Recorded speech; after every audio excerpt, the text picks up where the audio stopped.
Hello everyone, কি খবৰ আপোনালোকৰ মোৰ জৰি চেনেল যদি আপোনালোকে নতুন তেনেহলে প্লিজ লাইক কমেন্ট শেয়াৰ আৰু সাবস্ক্ৰাইব কৰিব তেনে নাপাহৰিব দেই মই ইয়াত কলপাতটো ধুই পেলে ধুনিয়াকৈ শুকাই লৈ লৈছো আৰু সব ঘৰে বস্তু হয় কচু দিছো তাৰছত কণ বিলাহী ঘৰে ডাঙৰ বিলাহী কলা জলকীয়া তাৰ পিছত হল আদা নহৰু শুকান মাছটো মেইন কিন্তু দেই শুকান মাছ দিছো তাৰ পিছত নৰসিংহৰ পাত দিছো তাৰছত বাঙালী ধনিয়াৰ পাত দিছো ওপৰেদি নিমখ আৰু তেল দি পেলাই ধুনিয়াকৈ সানি লৈ মই ধুনিয়াকৈ মানে ধুনিয়াকৈ বান্ধি পেলাই এটো জুইত মানে খৰিতে দি দিছো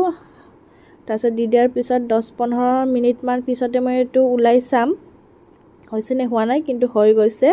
আৰু দিবলৈ নালাগিলে পুৰা একদম কলপাতটো পুৰি গৈছে আৰু ইমান গৰম আছিল চাব কিন্তু দেই ভালকে একদম তাৰ পিছত মই ধুনিয়াকৈ লৈ যাই পেলাই মাক খুলিব দিম কাৰণ মোৰ দ্বাৰা অসম্ভৱ ইমান গৰম হৈ আছিল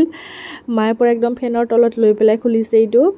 তাৰ পিছত মই ওপৰেদি তেল দিছো অকমান নিমখ দিছো আৰু কেঁচা জলকীয়া আৰু নেমুৰ ৰস অকমান চেপি দি পেলাই ধুনিয়াকৈ মেশ কৰি লম খাবলৈ কিন্তু বহুত টেস্টি হৈছিল আপোনালোকেও ট্ৰাই কৰি চাব ঘৰতে এবাৰ যেটো ঘৰৰে বস্তু হয় গটেখিনি এইখিনি মই বৰটাক দিবলৈ গৈ আছো বাই